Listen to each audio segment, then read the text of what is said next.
여러분, 우리가 아무리 천하고 미련해도, 우리가 하나님을 버려도, 우리가 등져도 하나님은 우리를 버리지 아니하시고 우리를 사랑하시고 우리를 귀하게 여기시는 그 하나님의 사랑, 오늘 이 자리에서 누리시기를 간절히 바라고 축복합니다. 우리가 하나님의 사랑 없으면 이 시대에 우리가 살아가기 참 어렵습니다. 지금 만나는 어떤 분들 만나서 붙들고 물어봐도 다들 힘들다고 그래요. 다들 어렵다고 얘기합니다. 정말 위로가 필요한 세상, 하나님의 위로가 없이는 우리가 살아갈 수 없는 세상이구나. 많은 사람들이 다 위로받기를 원하고 격려받기를 원한다 하는 것을 생각하게 됩니다. 그래서 이 위로에 대해서 생각을 할 때 생각나는 영상이 있어서 여러분들에게 한번 보여드리겠는데, 오늘 예능 프로그램에서 이름도 잘 알지 못하는 무명 여배우인데 이분에게 어떻게 배우들은 감정 연기를 하느냐, 또 그랬더니 그 감정 연기하는 게 어려운 게 아니다. 다른 사람들의 감정도 만질 수 있다. 이런 얘기를 하면서 이제 시범을 보이는 장면인데요. 우리 한번 동영상 보시고 우리 같이 또 말씀을 이어가도록 하겠습니다. 아니 그 저 배우분들 눈물 연기하는 거 보면 이게 진짜 어떻게 저렇게 막 눈물이 그렁그렁하게 이렇게 좀 매달리게 하다가 뚝 떨어지거나 그걸 어떻게 이렇게 하세요? 그냥 슬프니까 눈물 나는 건데. 억지로 어떤 장면을 생각을 한다거나 그런 적 그게 아니라 없어요. 그냥 그거 빠져서 그게 네. 아니 그 현장에서도 10초만 딱 주세요 하면 10초 만에 눈물을 흘리신다고. 네. 네. 그 인물에 제가 들어가 있기 때문에 금방 나오죠. 또 많이 이렇게 도와주기도 해요. 이 사람이 만약에 감정이 지금 안 잡힌다. 이러면 제가 도와줘요. 감정을 전달해주는. 혹시 저기 여기서도 혹시 부탁을 한번 살짝 들어봐도 됩니까? 그럼요. 그러니까 세호 씨가 좀 많이 장난기도 많고 좀 네네. 산만하시잖아요. 네네네. 근데 세호 씨의 감정을 제가 만지고 싶어요. 네네. 잠깐만.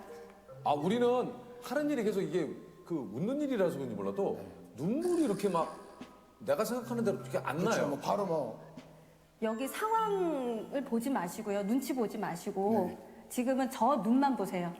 그리고 저한테만 집중을 해주세요. 예, 제가 뭐라고 하는지 제 마음을 읽어주세요. 네.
네, 잘하셨어요.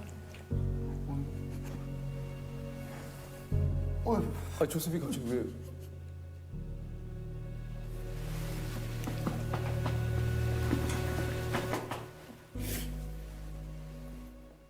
영선 씨도 좀. 예. 어휴.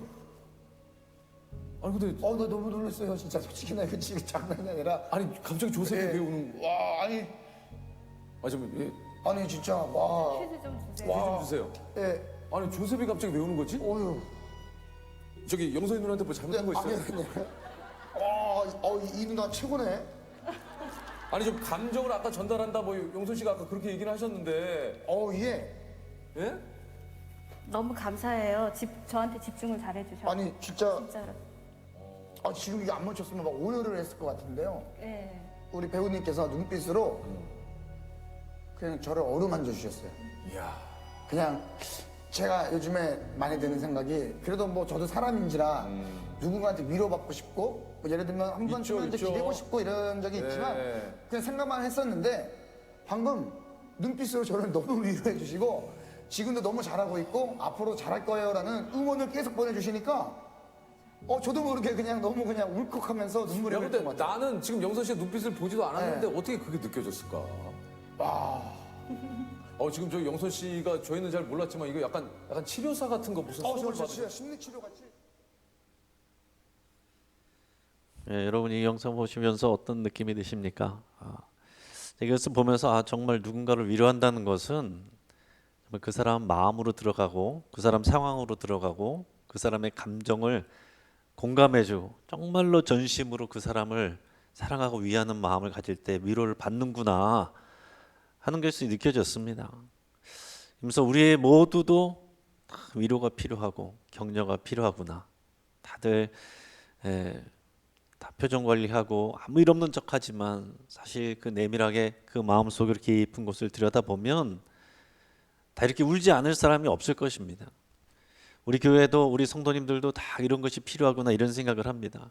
제가 우리 교회 올 때 하나님께서 주신 마음이 이 아픔 가운데 상처받은 우리 성도님들 마음에 하나님께서 위로 주시기를 원하고 은혜 주시기를 원하는 그런 마음을 주셨습니다. 그래서 뭔가 대단한 일을 막 프로그램을 많이 벌리기보다 먼저 우리 성도님들의 마음을 은혜 가운데 거하게 하고 위로하고 치유하는 이런 일이 먼저 있어야겠구나 하는 것들을 이제 생각을 했습니다. 근데 여러분 위로에도 등급이 있어요. 하나는 내 마음을 달래주는 것이 기본적인 위로라고 한다면 그것도 참 어려운 것이지만은 더 고차원적인 위로는 그것을 뛰어넘어서 미래적인 비전과 소망을 붙잡고 이겨나갈 수 있도록 하는 그런 격려가 담긴 위로가 진짜 위로라고 할 수 있습니다. 근데 오늘 이 베드로후서 이 본문에서 이 베드로 사도가 아파하고 고통하고 힘들어하고 있는 성도들, 초대교회 성도들에게 그런 위로를 보내고 있는 것입니다. 여러분 베드로는 지금 이 글을 쓸 때, 편지를 쓸 때에 나이가 많이 들어서 이제는 하나님이 부르실 날이 얼마 남지 않았습니다. 정말 예수님의 제자가 돼서 선교하고 또 교회 세우는 일에 최선을 다했는데 이제 나이는 들고 이제 얼마 후면은 하나님이 나를 불러가실 이런 상황입니다. 자, 그런데 이 교회 안에 아파하고 고통하는 성도들이 여전히 있는 거예요. 베드로 전서를 쓸 때는 외부의 핍박, 로마 이 제국의 핍박으로 인해서 고통하는 성도들에게 위로를 전했다고 한다면 지금 이 베드로 후서는 내부적인 문제 때문에 아파하고 있는 또 흔들리고 있는 이 성도들을 붙잡아 주려는 그런 마음으로 이 편지를 쓴 것입니다. 그 문제는 뭐였냐면 이 초대교회 안에 거짓 교사, 거짓 선교사들이 들어와 있는 거예요. 근데 그들이 지금 주장하고 있는 그래서 성도들의 마음을 흔들리게 하는 주 내용이 뭐냐면 예수님이 다시 오신다는 재림 그리고 그로 인한 심판 그거 없다라는 것입니다. 그러니까 성도님들이 지금 헷갈리고 혼동되고 그런 어려움을 겪고 있는 거예요. 오늘 본문의 3절, 4절 말씀을 같이 읽어보겠습니다. 자, 시작. 먼저 이것을 알지니 말세에 조롱하는 자들이 와서 자기의 정욕을 따라 행하며 조롱하여 이르되 주께서 강림하신다는 약속이 어디 있느냐? 조상들이 잔후로부터 만물이 처음 창조될 때와 같이 그냥 있다 하니. 자, 이 거짓 교사들이 하는 얘기가 뭐냐면 자, 세상을 봐라. 자연 만물은 그대로 있고 변하지 않는데 무슨 예수님이 오시고 변화가 세상이 뒤집어지는 일이 언제 있느냐? 그런 일 없다. 이런 얘기하는 것입니다. 제가 예전에 어느 교회에서 마태복음 25장의 달란트 비유로 설교를 한 적이 있습니다.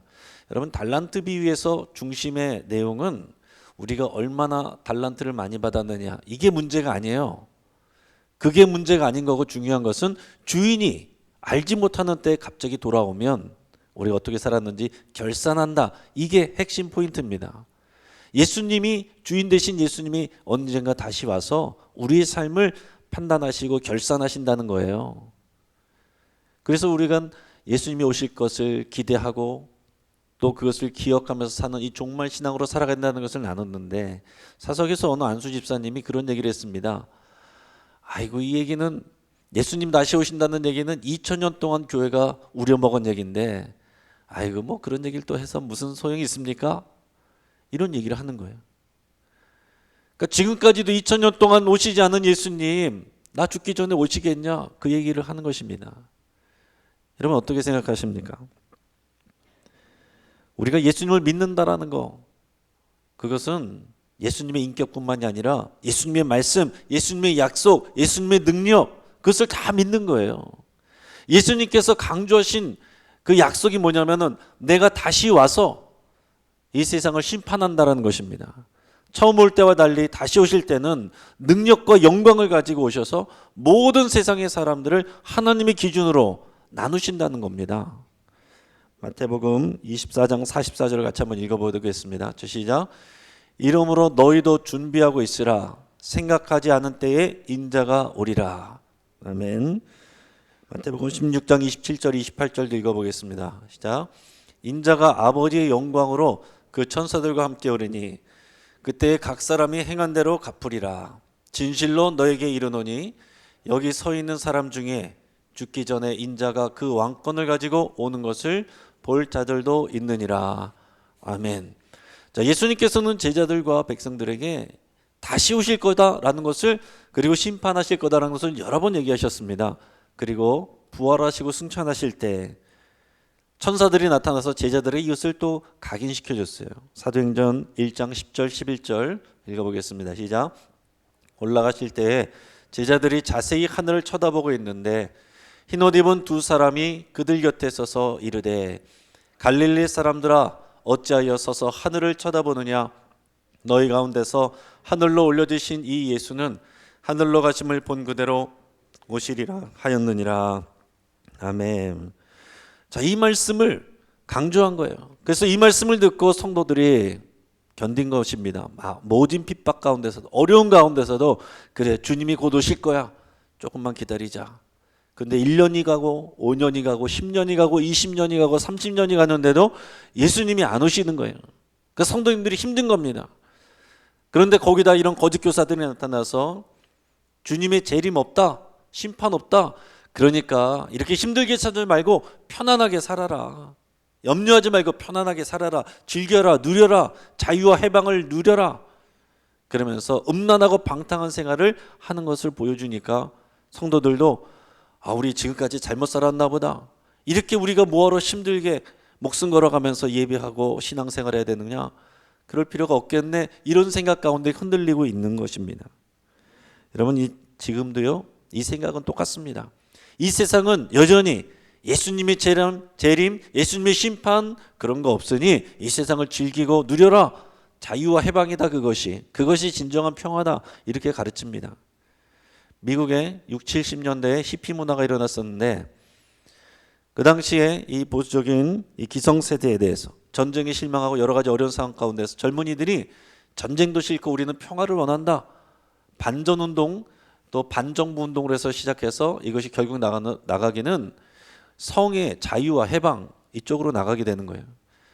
그러니까 이제 남자들도 머리를 기르고 꽃을 꽂고 거기다 더 나가서 음악을 즐기면서 술 마시고 음악을 즐기고 그리고 아주 자유롭게 방탕하게 성생활을 즐기고 마약을 하는 것입니다. 자, 이런 이들의 대표적인 이가 우리가 잘 아는 비틀즈의 존 레논이었고, 존 레논이 이매진이라는 노래를 통해서 이런 것들을 이제 부추겼습니다. 그 이매진의 가사가 이래요. 천국이 없다는 것을 상상을 해봐요. 당신도 한번 해보면 쉬워요. 우리 아래에는 지옥도 없고 우리 위에는 하늘만 있어요. 오늘 사람들이 오늘을 위해 사는 것을 상상해봐요. 국가들이 없다고 상상해봐요. 어렵지 않아요. 죽일 필요도 죽을 이유도 없고 종교도 없다고 상상해봐요. 모든 사람들이 평화롭게 삶을 살아가는 것을 상상해봐요. 제가 예전에도 이것을 한번 인용한 적이 있는데 지금 이 시대도 여전히 유효하기 때문에 그런 것입니다. 지금도 많은 사람들이 이 노래를 공감하고 있습니다. 그리고 우리나라 김연아 선수가 동계올림픽에서 이 노래에 맞춰서 아름다운 연기를 펼쳐가지고 어르신들도 우리나라 국민들 다 이 노래 들으면 좋아합니다. 지금도 평화에 관한 어떤 행사가 있으면은 항상 이 노래가 흘러나와요. 하늘도 없고 지옥도 없고 천국도 없고 지옥도 없고 그냥 하늘만 있는. 그래서 아무도 평가하지 하고 심판하지 않는 거예요. 그냥 단지 우리는 내일 일어날 일이 아니라 오늘만을 위해서 살면 된다. 이런 메시지를 주고 있는 것입니다. 오늘 이 초대교회에서 거짓 교사들이, 선교사들이 얘기하는 것이 바로 그런 것입니다. 그런 이매진의 정신이에요. 예수님 오시고 예수님 심판하시고 그래서 우리가 어떻게 살아야 될지 이렇게 힘들게 고군분투하면서 살 필요 없다. 이 얘기를 하는 것입니다. 자, 베드로는 성도들이 믿음 가운데 다시 서기를 원했고 그래서 그들의 이 거짓 교사들의 주장을 세 가지로 반박을 합니다. 자, 첫째는 창조와 노아 홍수 사건을 예로 듭니다.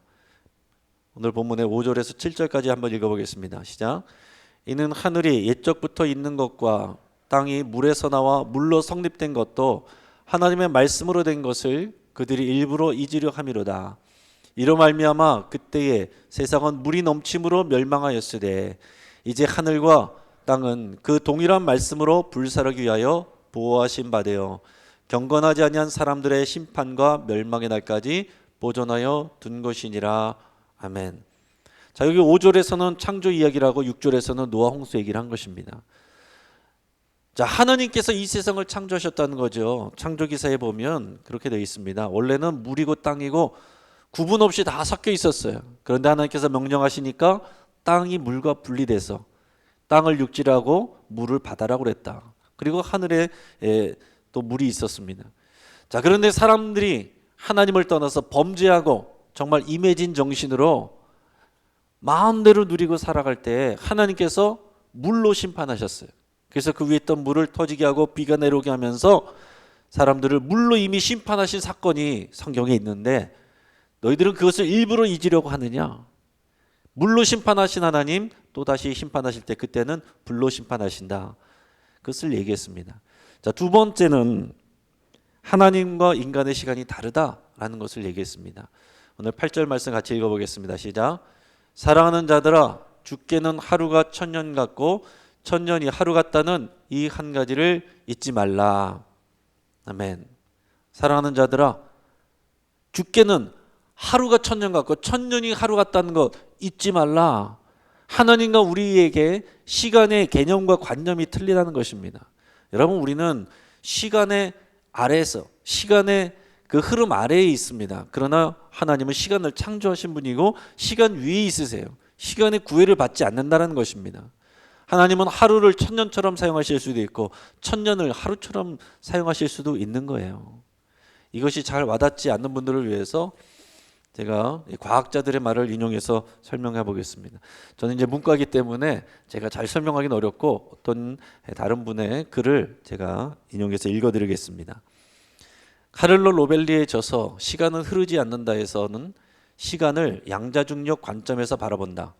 이게 무슨 개념이냐면 시간은 흐르지 않는다는 뜻이다.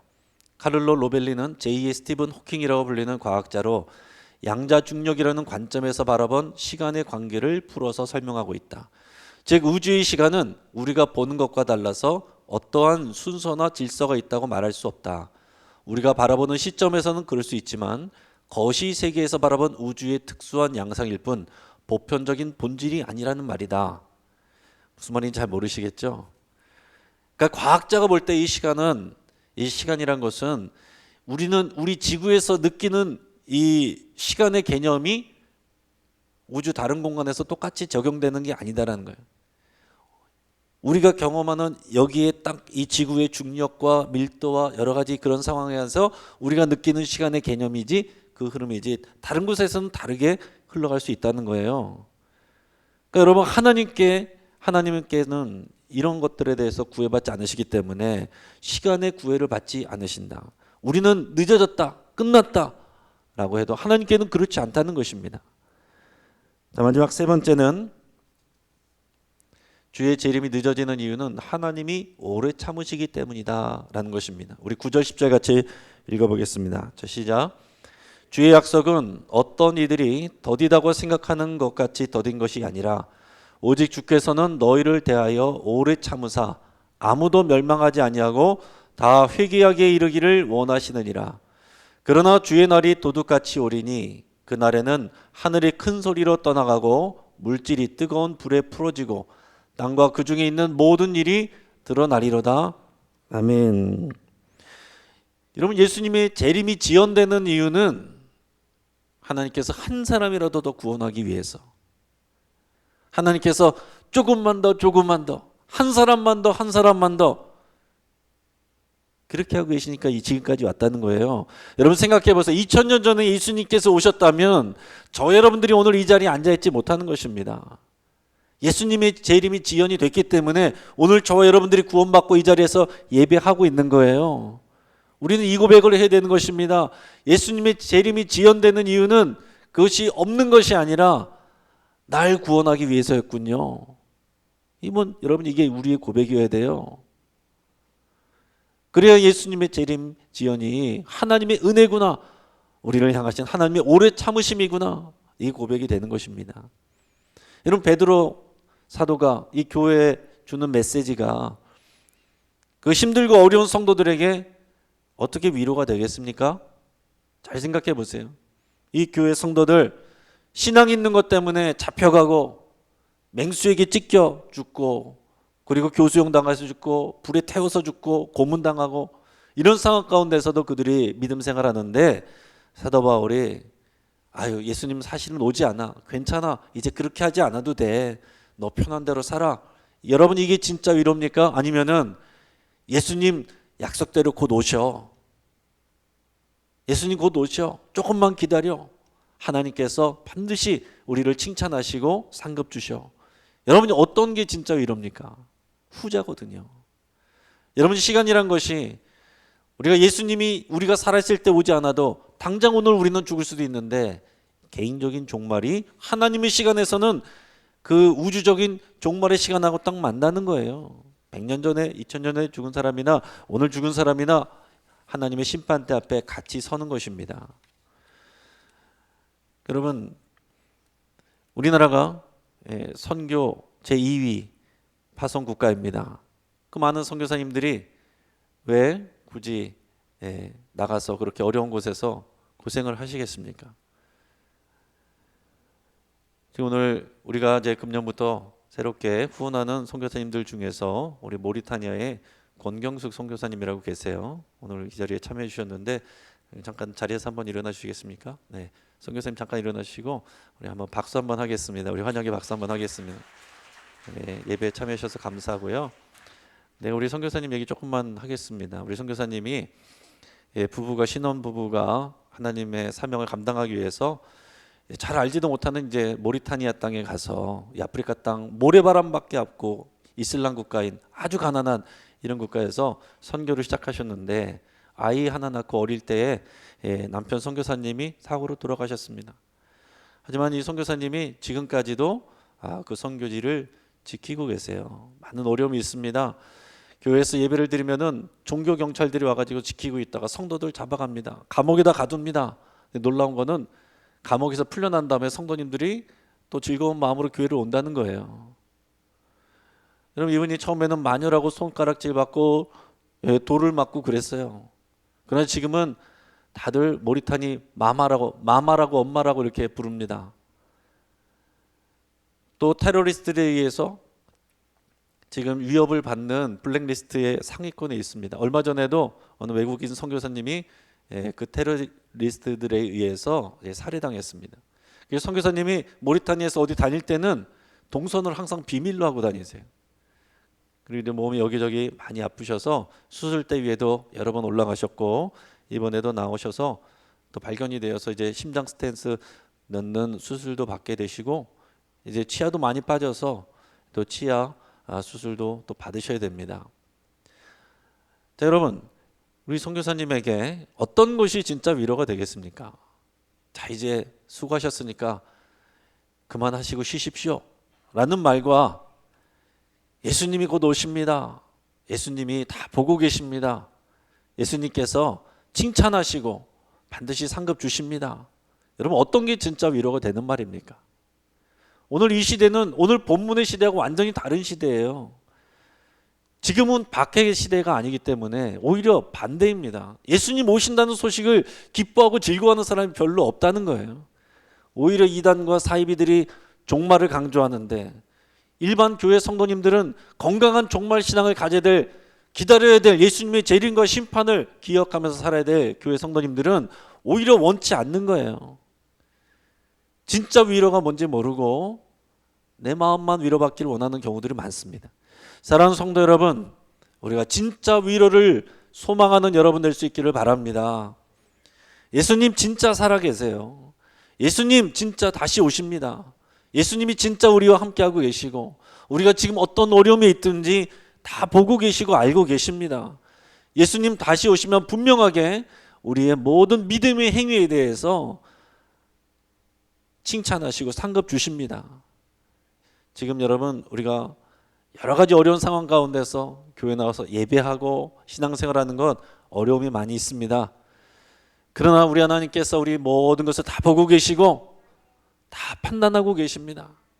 다 계산하고 계시고 반드시 다 칭찬하실 것입니다. 이 진짜 위로를 누리는 그리고 소망하는 그리고 그 소망으로 이기고 살아가는 저 여러분 되기를 주의 이름으로 축복합니다.